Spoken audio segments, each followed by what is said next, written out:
안녕하세요. 얼마 전 이혼하고 지방에서 혼자 살고 있는 40대 초반의 평범한 여자예요. 제게는 작은 소망이 하나 있었는데 바로 좋은 가정을 꾸려 잘 사는 거였어요. 아버지께서 일찍 세상을 떠나시는 바람에 홀어머니 혼자 저를 어렵게 키워오셨거든요.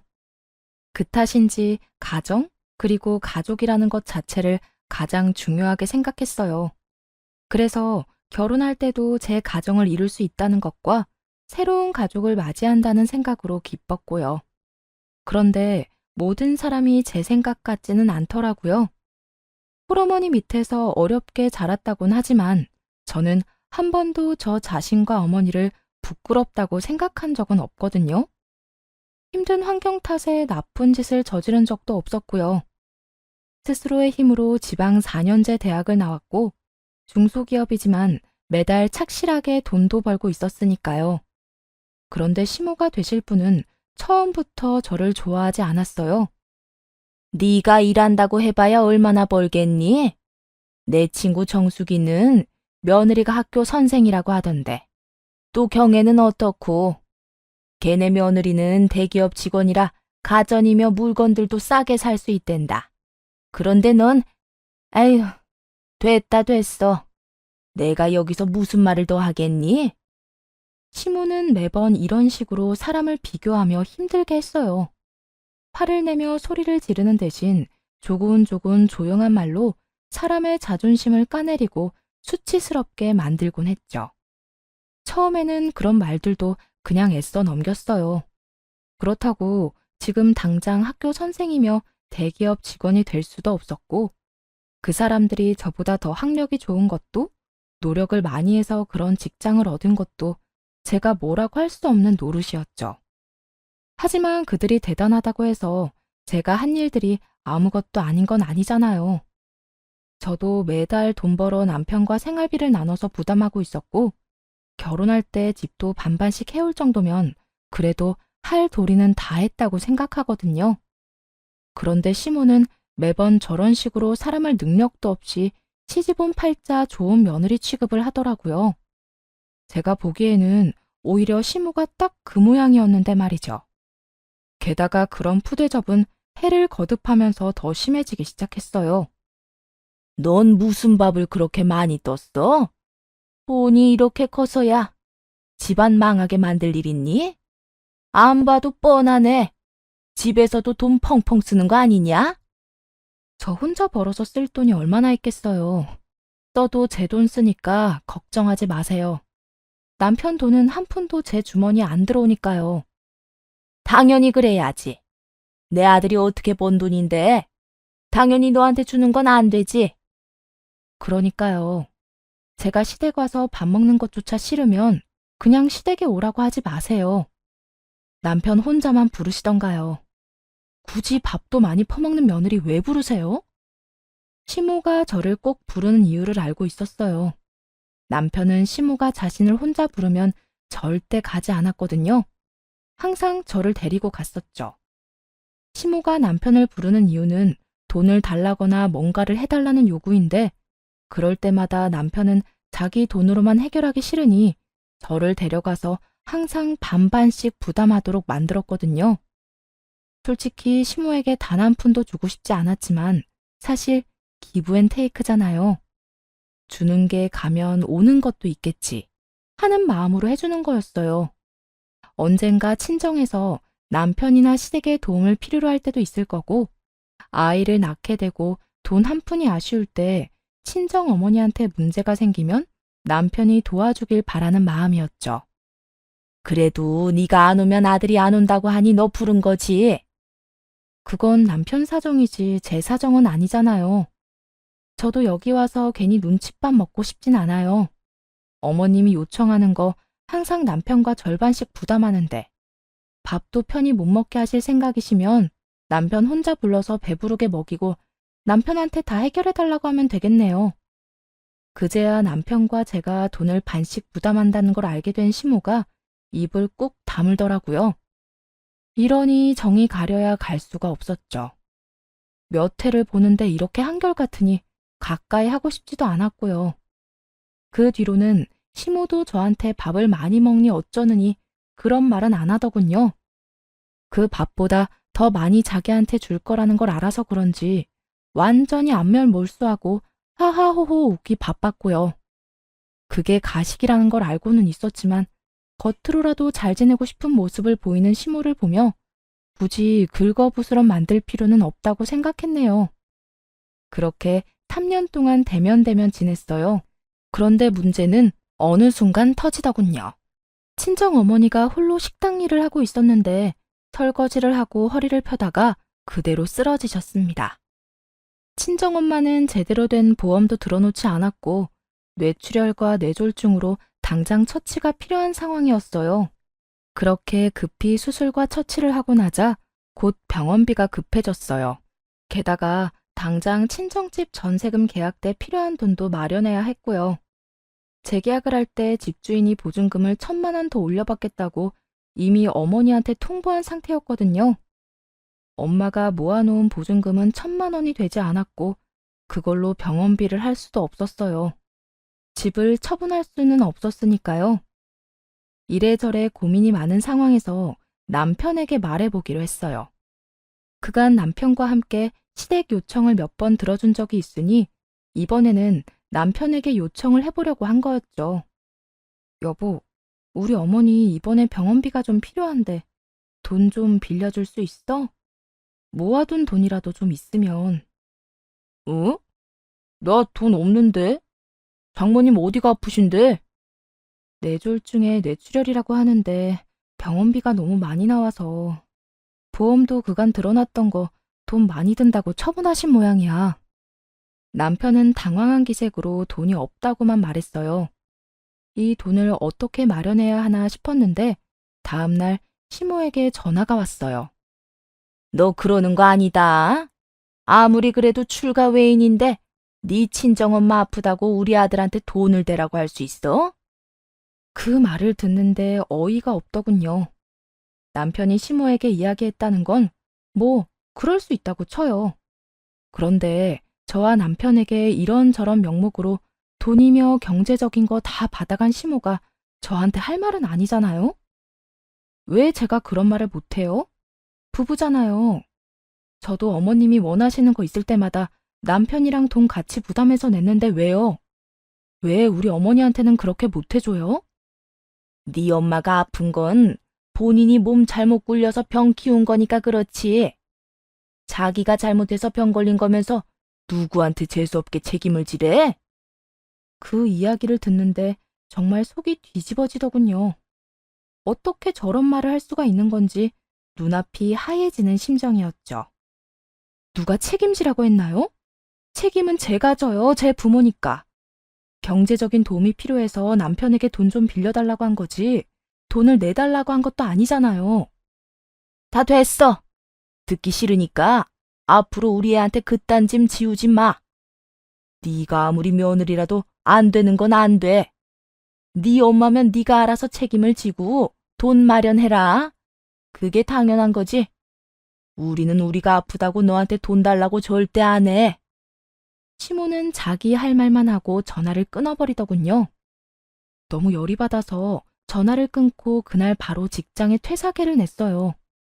돈 나올 구석이 없으니 퇴사라도 해서 퇴직금이라도 받을 수밖에요. 그렇게 퇴사계를 내고 인수인계 문제로 2주만 더 해주고 직장을 그만뒀네요. 그날부터 집에서 놀기 시작하니 남편이 묻더군요. 당신 오늘도 연차야? 며칠을 쉬는 건데? 나? 일 그만뒀는데? 뭐? 갑자기 잘하던 일을 왜 그만둬? 돈이 없어서 퇴직금 받아서 엄마 병원비로 사용했어. 놀란 얼굴로 질책하는 남편에게 태연한 표정으로 말해줬어요. 아니, 우리 둘이서 벌어도 지금 힘든 상황인데 당신이 일을 그만두면 어떡하자는 거야? 어떡하긴, 당신이 혼자서 벌어. 이럴 거 예상하고 우리 엄마 아프다는데도 돈 한 푼 안 빌려준 거 아니야? 그건 진짜로 돈이 없어서. 너희 엄마 아빠가 돈 달라고 할 때는 돈이 남아 돌아서 줬어? 근데 그 돈이 왜 우리 엄마 아플 때는 하나도 없을까? 아쉬워하지 마. 내가 네 부모가 원할 때 돈 줬으니까 이번에는 네가 그 값 한다고 생각해. 그럼 되잖아. 뭐가 어려워? 그 말에 남편 놈이 아무 말도 못하더군요. 물론 퇴사 후에 다른 직장을 알아보고 있었지만 그건 남편에게 말하지 않았어요. 더 힘들어 보라고요. 일부러 그랬던 거죠. 그리고 한 달 정도 지난 뒤에 새로운 직장에 취직했어요. 기존에 있던 곳보다 더 좋은 곳이었죠. 시모가 그렇게 원하던 대기업이었고 복지도 좋았어요. 남편에게는 어디에 취직한 건지 말하지 않았고 그냥 예전이랑 비슷한 정도로 월급을 받는다고 말했죠. 그러다 몇 달 정도 지나고 남편이 급히 연락이 왔어요. 당신 돈 좀 모아둔 거 있어? 아버지가 사고를 좀 쳤어. 가게에 있던 사람이랑 시비가 붙어서 때렸는데 상대방이 넘어지면서 좀 많이 다쳤어. 보험으로 해결해 보려고 했는데 상대방이 합의금만 거의 1,000만 원 정도 요구하고 나서는 바람에 난 돈 없어. 당신이 알아서 해. 당신 저번에 내가 장모님 아플 때 돈 없다고 한 것 때문에 지금 이러는 거야? 그래도 이건 너무하잖아. 이러다 아버지 깜빵 들어가면. 그거야말로 내가 책임질 일 아니고 당신 아버지랑 당신이 책임져야 하는 거지. 그리고 나 진짜로 돈 없어. 우리 엄마 아직 입원하고 계신 거 알지? 그 입원비 중 절반은 내가 내고 있어. 도대체 나한테 돈이 있을 거라고 생각한 이유는 뭔데? 그 퇴직금 있잖아. 그거 한두 푼도 아니고 분명히 남아있을 건데. 그 퇴직금을 왜 네 돈처럼 생각해? 그것도 다 쓸 데 있는 돈이야. 그러니까 그쪽에 욕심내지 말고 다른 방법 찾아봐. 너무도 차가운 모습에 남편은 말을 잃었는지 더 이상 돈을 빌려달라고 하진 않더군요. 그런데 이번에도 또 시모에게 따로 연락이 오더라고요. 이번에 너희 시아버지가 사고를 좀 쳐서 합의금을 물어줘야 된다. 그 이야기는 아들한테 들었지? 네, 들었어요. 그런데 전 돈이 없어서 못 해드려요. 네가 왜 돈이 없어? 너 퇴직금 남은 거 있다고 아들이 그러던데. 둘이 그런 이야기까지 하는 줄은 전혀 모르고 있었죠. 그렇지만 이제와 알았다 한들 뭐 달라지는 게 있겠어요? 절대로 도와주지 않을 생각이었거든요. 어머님, 아버님이 본인이 주먹 잘못 써서 생긴 문제를 왜 생판 남의 딸인 제가 책임져야 해요? 그런 건 원래 집안의 가족들이 책임지는 거잖아요. 그러니 아드님한테 부탁하세요. 정말 도와주고 싶으면 저처럼 퇴사라도 해서 퇴직금으로 마련해주기라도 하겠죠. 냉정하기 짝이 없는 목소리에 시모가 말문이 막힌 듯 아무 말도 못하더군요. 전 제 직장 그만두고 어머니 살렸잖아요. 아드님이 정말 아버지 위한다면 그런 방법이라도 쓰겠죠. 그러니 남한테 기대하지 말고 가족한테 기대하세요. 어차피 저를 가족이라고 생각지도 않으시잖아요. 안 그래요? 내가 그런 말 했다고 오해하는 거면 그런 거 아니라고 말해주고 싶구나. 나는 그냥 결혼한 아내가 남편 돈 함부로 쓴다는 게 얼마나 잘못된 일인지 알려주고 싶었을 뿐이야. 그런 말 듣게 만든 건 미안하지만 그때랑은 상황이 다르고. 전혀 다르지 않은데요? 그때는 제 어머니 목숨값, 지금은 시아버지 깽판치고 물어줘야 할 합의금. 그리고 남편이 먼저 장모 목숨값을 못 주겠다 했으니 저도 시아버지 깽값은 못 주겠네요. 남편한테도 그렇게 말해둘 테니 아들한테 말씀해 보세요. 그렇게 말하고 바로 전화를 끊었어요. 결국 그 다음날 남편은 대출을 받아 시부의 합의금을 마련해주게 됐죠. 그날의 일로 남편 시모와는 사이가 굉장히 나빠지게 됐어요. 그래도 상관없었네요. 친정엄마 아플 때 아무런 도움도 안 된 쓰레기 같은 인간들하고 가까워져서 뭐 하려고요. 그때 일은 앙금처럼 남아있지만 그래도 최악의 상황은 아니었으니 저도 남편도 결혼 생활을 유지는 하고 있었던 거였죠. 남편과의 관계가 악화일로를 거듭하던 그 즈음에 친정어머니는 입원 중 다시 위독해졌어요. 재활만 열심히 하면 됐는데 폐렴으로 몸 상태가 많이 나빠졌거든요. 게다가 몸이 많이 나빠지는 바람에 간병이 필요했습니다.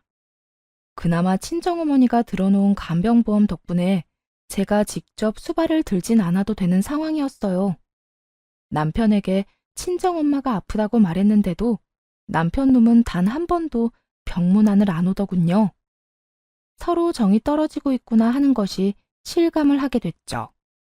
그런데 그 와중에도 시댁에서는 저한테 수많은 요구를 했어요. 시무와는 완전히 관계가 틀어진 데다가 이때쯤에는 시부가 완전히 은퇴했고 시모는 그런 시부를 놔두고 매일같이 모임이다 뭐다 돌아다니기 바빴거든요.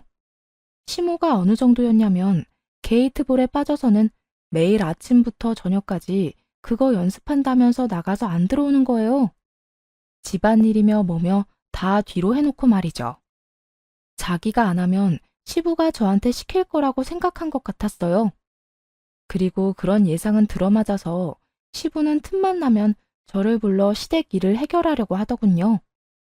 집에 청소하러 오라고 하질 않나 빨래나 설거지를 시키는 건 다반사고 음식을 만들라고 할 때도 있었어요. 솔직한 마음 같아서는 그런 시부 부름을 무시하고 싶었죠. 그렇지만 남편 놈이 사위된 도리를 안 한다고 저까지 안 하면 똑같은 인간이 되는 거잖아요. 처음에는 최소한 아주 최소한의 도리만 하겠다고 생각했죠.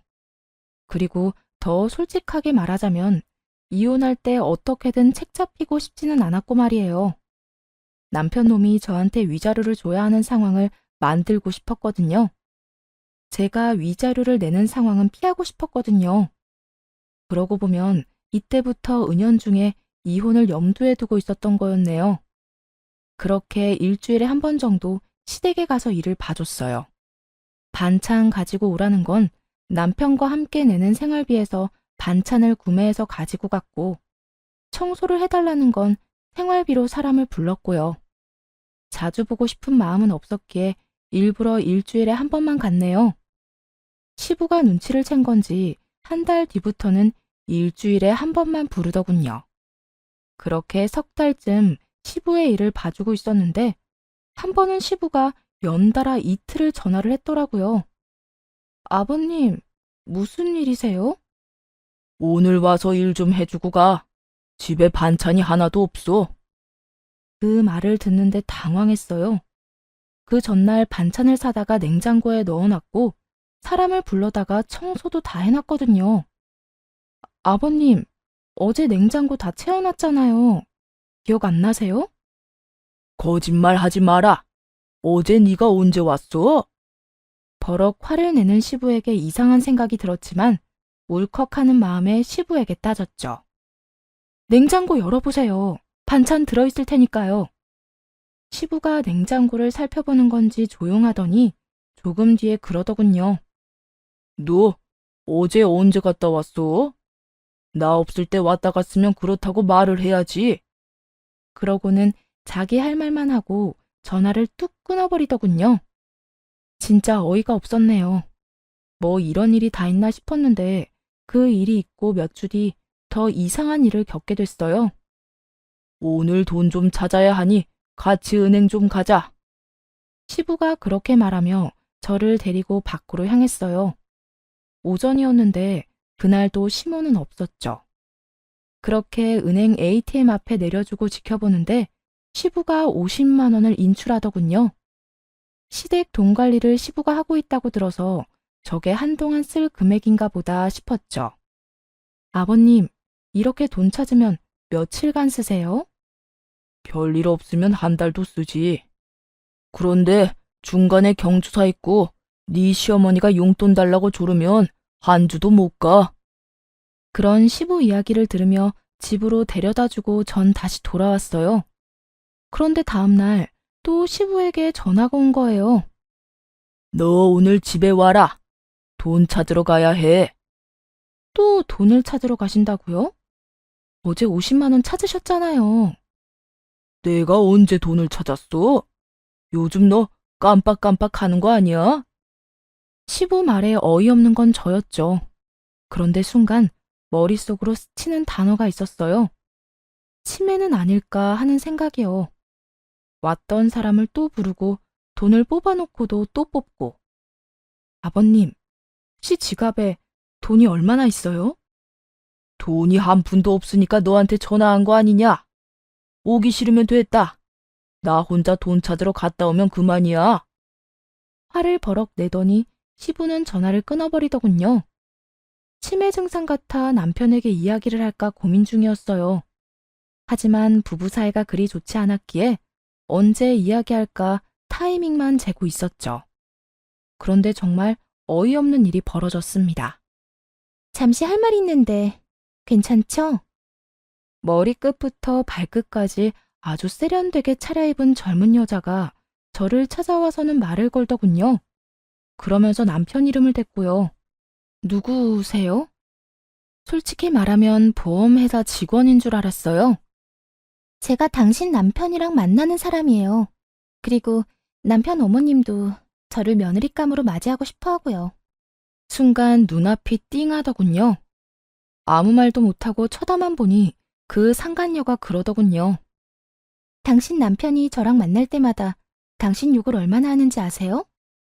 그걸 알면 이렇게 결혼 생활 못해요. 서로 얻을 것도 없고 아이도 없는데 그냥 깔끔하게 이혼하는 건 어때요?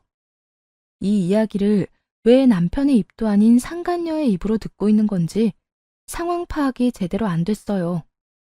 이 여자는 무슨 정신 나간 생각으로 이렇게 오만방자하게 구는지도 모르겠더라고요. 그래서 지금 나한테 이혼하라고 여기 와서 이러는 거야? 네. 서로 안 맞는데 뭐 하러 결혼 생활 유지해요? 그 사람한테 사랑하는 사람이 있으면 당신이 이쯤에서 포기해야죠. 당신 여기 와서 이러는 거 남편도 알고 있는 거야? 말은 안 했지만 그 사람도 이혼 원했으니까 제가 이렇게 먼저 이야기했다 해도 뭐라고 하진 않을 거예요. 어머님까지 만나서 이야기 다 된 건데요, 뭐. 어머님도 당신 이야기라면 아주 치를 떨던데. 남보다 못한 시댁인데 그냥 인연 끊고 서로 편하게 지내면 되잖아요. 듣고 싶었던 말이긴 한데 그렇다고 상간녀에게 듣고 싶었던 건 아니었어요. 진짜 비참하더군요. 이렇게까지 나한테 못되게 구는 이유가 뭘까 싶을 정도였죠. 그렇지만 다르게 생각해보면 기회이기도 했어요. 그냥 이혼했다면 합의 이혼에 돈 한 푼 못 건지고 결혼할 때 부담했던 것들만 가져갈 수 있었을 텐데 이렇게 상간녀 때문에 헤어진 거면 위자료는 뜯을 수 있을 테니까요. 곧바로 상간녀와의 대화를 녹음했네요. 그리고 상간녀에게 남편과의 불륜 증거를 가져오라고 했죠. 그랬더니 두 사람 사이 대화 내용이며 동영상이며 싹 다 주더군요. 상간녀가 뭔가 착각하고 있는 것 같더라고요. 남편이 엄청 부자인 줄 알고 있었어요. 그래서 그런지 위자료도 남편이 다 내줄 것처럼 생각하고 있더라고요. 그렇게 생각 없는 상간녀에게서 남편의 불륜 증거를 고스란히 다 받아낸 후에 남편에게 이혼을 요구했어요. 상간녀가 다녀간 뒤에도 남편이 이혼 이야기를 안 꺼냈거든요. 제가 이혼 이야기를 꺼내자 남편 놈은 당신이 이혼하자고 한 거니까 저보고 위자료를 내야 한다며 걸고 넘어지더라고요. 저를 유책 배우자로 만들어서 위자료를 뜯어내려는 심산이었더라고요. 그래서 코웃음을 치며 남편 놈에게 말했죠. 당신 상간녀가 나한테 왔다 갔거든? 이혼해달라고 하던데. 당신이랑 당신 엄마도 다 만났다고. 거기서 내 욕하면서 이혼 이야기 했다는데 그게 거짓말이라고? 나 증거도 다 있거든? 당신 상간녀가 다 주더라. 이혼해달라고. 근데 무슨 나한테 책임을 돌려. 그렇게 말하자 남편 놈이 당황한 표정을 짓더군요. 난 바람 핀 적 없어. 증거 다 있으니까 되지도 않은 연기 그만하고 위자료나 준비해. 너랑 네 상간녀한테서 뜯을 수 있는 만큼 다 뜯어낼 테니까. 그렇게 말하고 돌아섰죠. 남편 놈에게 말해주려던 시부 치매 증상도 함구했어요. 말해줄 필요가 있나요? 닥치면 지들이 알아서 북치고 장구치고 하겠죠. 그리고 당장 그날 저녁 시부에게 전화가 왔어요. 아가, 내일 집에 와서 청소 좀 해라. 이제 저 못 가요. 전화번호 하나 보내드릴 테니 그쪽으로 전화하세요. 그 사람이 이제 앞으로 아버님 며느리예요. 빨리 며느리 노릇하고 싶어하는 상간녀에게 짐덩이 같은 시부를 넘길 생각에 속이 어찌나 시원하던지요. 그렇게 남편과 이혼하고 남편과 상간녀에게 위자료 소송을 걸었어요. 재산 분할 판결 나기 전까지 집에서 안 나갈 생각으로 버티고 있었는데 남편 놈이 상간녀와 전화 통화하는 걸 들었죠.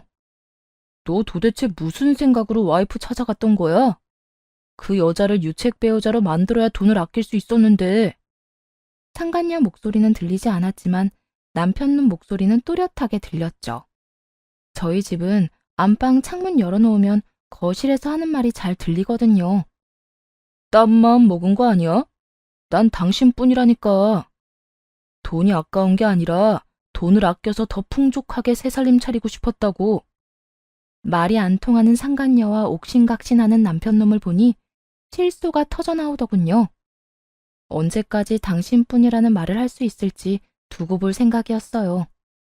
아무것도 없는 집구석, 시댁에서 무슨 일 생길 때마다 저한테까지 돈을 내도록 만드는 집안인데 새로운 며느리가 들어왔다고 지들이 다 알아서 하겠어요?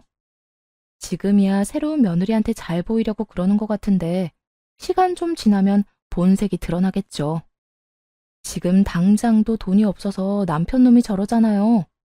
상간녀한테는 자기가 돈 많은 것처럼 말하면서 뒤로는 마누라한테 책임 떠넘겨 위자료 받으려고 했던 놈이니까요. 저희가 살고 있는 전셋집은 둘이 반반 나눠 했으니 어쩔 수 없이 내놔야 했어요. 저와 남편 각각 자기 몫으로 7천만 원 정도 돌아갔고 저는 그에 더해서 남편 놈과 상간녀에게서 위자료를 뜯어낼 수 있었죠. 이사하는 날 저는 친정으로 가기로 되어 있었고 상간녀와 남편 놈은 집을 구하지 못해 시댁으로 들어가게 됐다더군요. 그렇게 살던 집에서 3명이 딱 마주쳤어요. 저는 두 사람 무시한 채 집만 열심히 쌌는데 두 사람은 아주 무시무시하게 싸우더라고요. 이게 뭐야? 당신이 집 마련해준다고 했잖아. 시댁에 같이 들어가서 사는 것도 계획에 없던 일이고. 그렇게 치면 당신이 나랑 상의 하나 없이 내 마누라 만나러 가서 이혼하라고 난리친 거부터가 문제였던 거야. 이게 다 당신이 자초한 일이니까 짜증내지 마. 그리고 아버지한테 이야기해서 돈 좀 빌려달라고 하면 돼. 아, 당신 아버지 이야기 나와서 하는 말인데 제발 나한테 전화 좀 그만하라고 전해줘. 당신이랑 결혼도 안 했는데 매일같이 전화와서 청소하고 반찬 해놓으라고 하잖아. 내가 그런 취급받으려고 당신이랑 결혼하는 줄 알아? 미안하다니까. 그러면 아버지 연락처 차단시켜놔. 내가 알아서 아버지한테 이야기할 테니까. 자식놈이 돼서는 자기 아버지 전화 차단이나 하라고 시키다니. 아직까지는 시부가 치매에 걸린 걸 모르는 것 같더라고요. 그런데 딱 그 타이밍에 시모에게 전화가 왔어요. 전 남편 놈이 전화를 받더니 심각한 목소리로 말하더군요. 아버지가 치매라고? 울지만 말고 제대로 설명 좀 해봐. 치매? 당신 아버지가 치매 걸렸다고? 그럼 당장 요양원에 보내야지. 난 치매 노인 수발 들면서 못 살아. 전 남편 놈이 시모와 상간녀 사이에서 아주 정신없는 전화통화를 하는데 그걸 보면서 얼마나 웃음이 나던지요. 나를 불행하게 한 인간들의 불행이라 그런지 기분이 좋더군요. 그렇게 즐거운 마음으로 이사를 나왔네요. 그리고 나중에야 전 남편과 상간녀의 상황을 알게 됐죠. 그것도 그 입 가볍고 행동거지 가벼운 상간녀 때문에요. 그 여자가 찾아왔거든요. 당신, 나한테 받아간 위자료 내놔? 너 다 알고 나한테 저 인간 떠넘긴 거잖아. 무슨 소리 하는 거야 지금. 바람은 당신이랑 내 남편이 폈는데 내가 뭘 떠넘겨? 네가 이혼하라며. 남편이며 시모며 다 자기 편이라고 그러면서 증거까지 홀라당 다 줄 땐 언제고 이제 와서 딴소리야? 너야말로 나한테 사기치고 쓸모도 없는 네 남편 나한테 떠넘겼잖아. 너 다 알고 있었지? 그 남자고 그 집안이고 돈 한 푼 없는 거. 알았으면 뭐. 내가 그걸 왜 너 같은 상간녀한테 말해줘야 해? 그리고 순서 착각하지 마. 네가 먼저 내 남편이랑 이혼해달라고 나한테 와서 깽판 부린 거잖아. 그런 주제에 뭐? 네가 그 남자 데려간 건 다 네가 원해서야. 그렇게 이야기하자 상간녀가 아주 부들부들 떨더군요. 그리고 이혼한 지 벌써 반년이 다 지나가는데 이제 와서 위자료를 내놓으라고? 어차피 그 위자료도 네 돈으로 준 거 아니잖아. 내가 피해자야. 이런 정신 나간 인간들만 있는 곳인 거 미리 알았으면 내가 그 인간이랑 결혼을 했겠냐고. 분에 차서 소리 지르는 상간녀 이야기를 들으니 가관도 아니더군요. 전 남편 놈은 저한테 위자료를 받아서 집을 마련하려고 했는데 상간녀 때문에 그 일이 틀어지자 결국 시댁으로 들어간 모양이더라고요.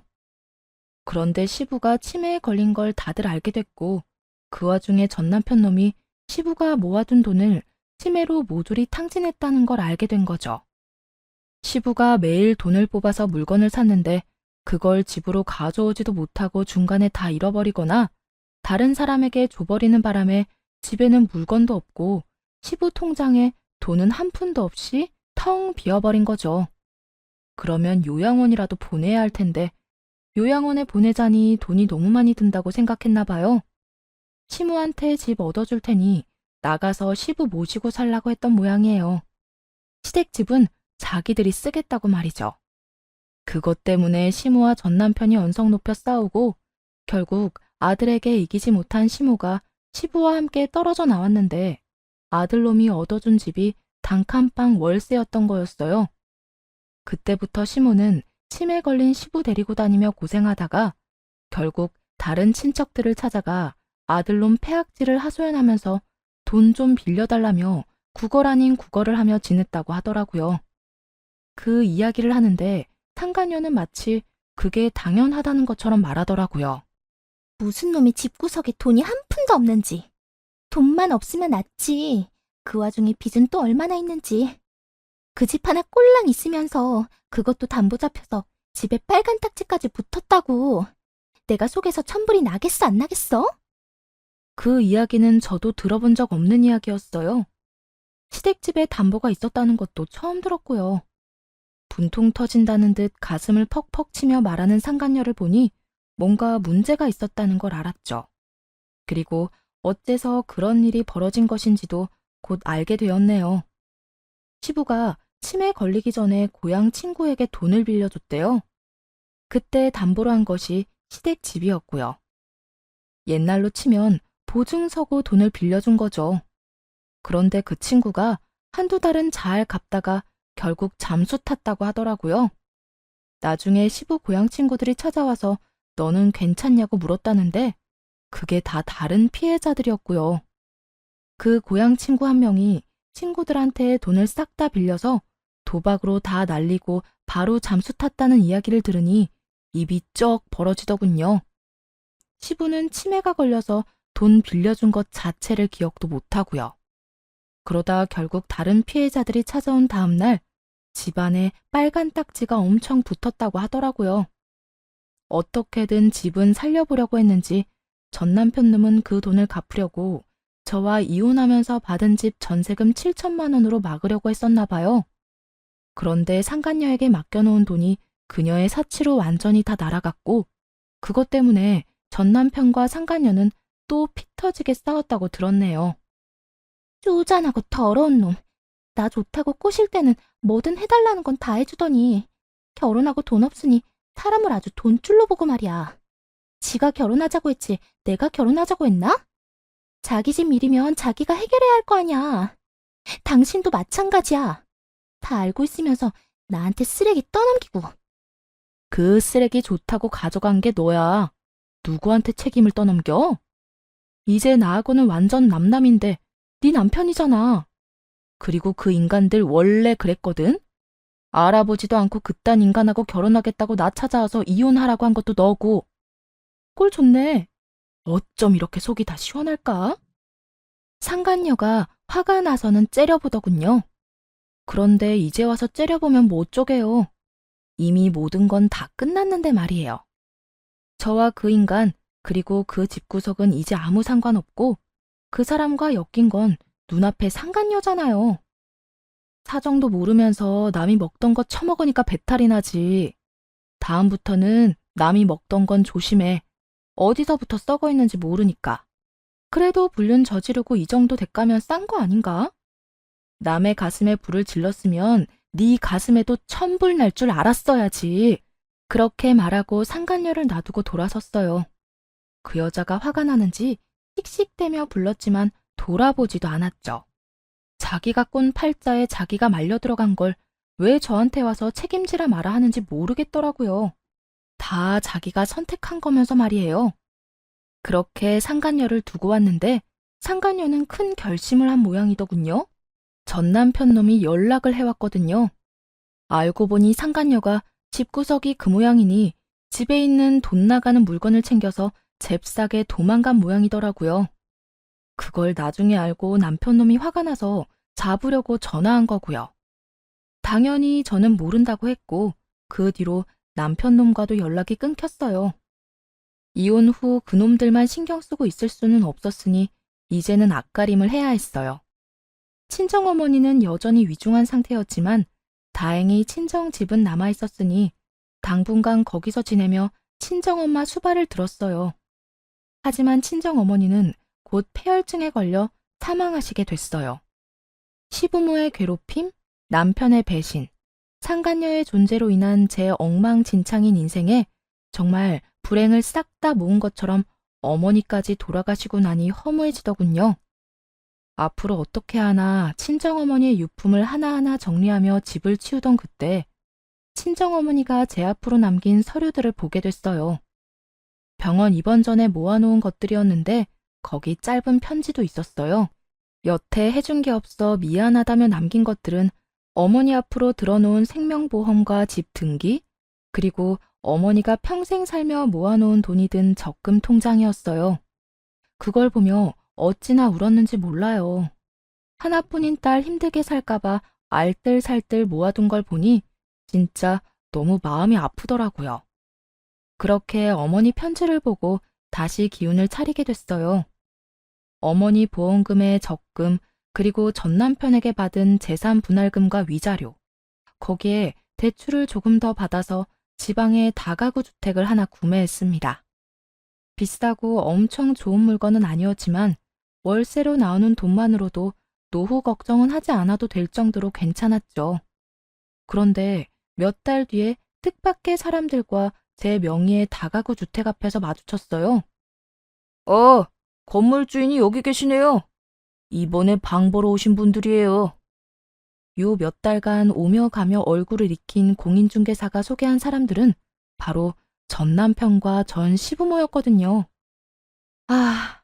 이분들이 저희 원룸에 계약하려고 오셨다고요? 예, 세 분이 사실 거라고 하시고 노인 두 분에 아드님 한 분이요. 전 남편과 전 시부모도 제 얼굴을 보더니 깜짝 놀라더군요. 제가 갑자기 다가구 주택 주인이 돼서 나타났으니 얼마나 놀랐겠어요. 당신이 여기 주인이었어? 무슨 돈이 있어서 다가구 주택을 샀어? 공인중개사에게 잠깐 양해를 부탁하고 세 사람과 함께 따로 이야기했어요. 그거야 당신 알 바는 아니지. 내가 무슨 돈으로 이 집을 샀든 그게 무슨 상관인데? 그러는 당신이야말로 재혼이 잘 안 됐나 봐. 왜 셋이서 월세방을 찾아? 그 여자는 어쩌고? 그 여자 이야기 하지도 마. 그 미친 여자가 우리 집 돈 다 들고 날랐어. 게다가 치매 걸린 우리 아버지도 사기꾼한테 당해서 집까지 날렸고. 우리 사이에 그간의 정도 있고 우리가 완전 남도 아니니까 우리 믿고 방 하나 마련해주면 안 될까? 왜 굳이 우리 집이야? 나는 솔직히 당신네들 받아주고 싶은 생각 없어. 근처에 다 원룸인데 굳이 안 좋은 사이였던 우리 집에 다른 이유라도 있어? 그 말에 전 남편과 시모가 우물쭈물 하더군요. 뭔가 속내가 있는 게 틀림없었죠. 아니, 그렇게 지저분하게 헤어졌는데 이제 와서 방 한 칸 내어달라는 게 이해가 안 가잖아요. 그래서 물었더니 시모가 급히 그러더군요. 다른 이유가 뭐 있겠니? 그냥 늙은이들이 사는 게 못마땅한가 보지. 너도 알다시피 우리가 그렇게 시끄러운 편은 아니잖아. 정말 쥐 죽은 듯이 집 깨끗하게 쓰기만 할 테니까 좀 부탁하마. 응? 저렇게 말하는 걸 보니 더 이상하더군요. 그 자리에서 아까 보냈던 중개사에게 전화를 걸었어요. 방금 오셨던 분들요. 치매 어른 한 분 끼어 있던데 혹시 저번 집에서는 어떻게 나오신 거라고 들으셨어요? 중개사가 잘 모른다고 하길래 그 전에 살던 원룸집 주소를 알아내서 집주인에게 전화하려고 했더니 그제야 시모가 말하더군요. 너희 시아버지가 치매 때문에 소란 좀 피운 것 때문에 나온 거야. 이 사람도 그렇게 난동 피울 생각은 아니었는데 그때 상황이 좋지 않아서. 제 눈을 피하며 시모가 말하더군요. 그래. 우리가 자주 그런 것도 아니고 아버지 컨디션 안 좋을 때 몇 번 그랬을 뿐이라고. 그런데 재계약이 안 돼서. 그래, 아가. 우리 예정을 생각해서라도 좀 받아줘라, 응? 너희 시아버지가 너하고는 친했지 않니? 이혼하기 전에도 네 시아버지가 부르면 집에 가서 청소도 하고 반찬도 해주고 올 정도로 잘해줬잖아. 제가 그렇게 한 건 그게 며느리 할 도리라고 생각해서 그랬던 거고, 그마저도 청소랑 반찬은 전 남편과 함께 내던 생활비에서 충당했었어요. 제대로 된 시어머니가 시아버지를 잘 챙겼으면 제가 그런 고생할 필요도 없었을 거고요. 저한테 떠맡기고 새로 며느리 될 사람과 하하호호 즐겁게 잘 지냈으면서 갑자기 무슨 헛소리를 하는 건지 모르겠네요. 그 말에 시모가 흠칫하더군요. 하긴 시부 내팽개치고 열심히 바깥으로 나돌아다니더니 결국은 시부가 치매가 걸려서는 다른 사람들한테 집을 담보로 돈을 빌려줬는지 아무것도 모르고 있었잖아요. 그래도 우리가 당신이랑 지낸 세월이 있잖아. 한 번만 우리 여기서 받아주면 안 돼? 진짜 우리 갈 곳도 없어서. 전 남편은 그저 애원하는 표정으로 말하더라고요. 그러기엔 제가 당한 게 좀 많았어야죠. 게다가 바람이나 피운 쓰레기 놈이었던 주제에 말이에요. 자기는 이야기 안 하는 게 더 낫겠다는 생각은 들지도 않나 보더라고요. 미쳤어? 절대 받아주지 못할 것 같아. 그러지 말고 대출 껴서 전셋집이나 이런 다가구 주택 말고 온전한 집을 찾아보는 건 어때? 소란 피운 정도로 쫓겨난 거 보면 생각보다 심했던 것 같은데. 어쨌든 난 계약 못 해주니까 그렇게 하라. 그렇게 나가려 하니 시모가 저를 붙들더군요. 너 어떻게 이렇게 딱 잘라 말할 수 있니? 아무리 그래도 우리가 너하고 한솥밥 먹으며 잘 지내왔었는데 우리 처지가 이렇게 됐다고 너까지 우리 무시하는 거야? 저는 잘 지낸 적 없고 괴롭힘 받은 적밖에 없어요, 아줌마. 그리고 사람을 며느리 취급도 안 한 건 당신네들이 먼저고. 나는 받은 대로 돌려준 것뿐이니까 야속하게 생각하지 마세요. 아니, 이 집이 어떤 돈으로 산 집인데 우리 엄마 보험금으로 샀거든요. 그런데 우리 엄마 아플 때 와본 사람 있기나 해요. 그 말에 남편 놈도 시모도 순간 제 눈을 피하더군요. 입이 10개라도 할 말이 없는 인간들이 뭐가 잘났다고 저한테 이딴 요구를 하는 건지. 우리 엄마 힘들 때 도와달라고 할 때는 도움도 안 주고 자기가 몸 함부로 굴려서 아픈 거냐는 어이없는 소리나 하고 말이지. 그런 인간들한테 내가 미쳤다고 이 집을 계약해줘? 특히나 당신은 나한테 집 계약해달라고 요구하면 안 되지. 아픈 장모 놔두고 불륜 저지른 당신 같은 쓰레기는. 그 말에 전 남편이 되려 언성을 높이더군요. 그거랑 이건 다른 문제지. 그리고 그 여자가 작당하고 나한테 돈 뜯으려고 꽃뱀짓한 건데 내가 그걸 어떻게 알고 막아? 그렇게 치면 이 일이 벌어진 건 다 그 여자 때문이잖아. 이 자리에 없다고 아주 막 나가더라고요. 제 눈에는 그 여자한테 넘어간 남편 놈이 더 쓰레기였거든요. 상간녀가 아무리 유혹했다 하더라도 안 넘어가면 그만 아닌가요? 좋다고 홀라당 넘어가서 간이며 쓸개며 다 퍼다 주고 결국 쪽박만 찬 인간이 뭐가 잘났다고 저런 말을 하는 건지. 착각하지 마. 그 여자랑 바람났다고 내가 너 같은 쓰레기한테 월세 계약 못 해주겠다고 한 거 아니거든? 우리 엄마 아플 때 도와달라는 거 돈 없다는 이유로 거절한 네 놈한테 정 떨어져서 안 해주는 거야. 우리 엄마 목숨값으로 마련한 집에 너 같은 인간을 들여보낼 리 없잖아. 결국 제 말에 전 남편 놈도 시모도 더 이상 가망 없다고 생각했는지 계약해달라며 우기지는 않더군요.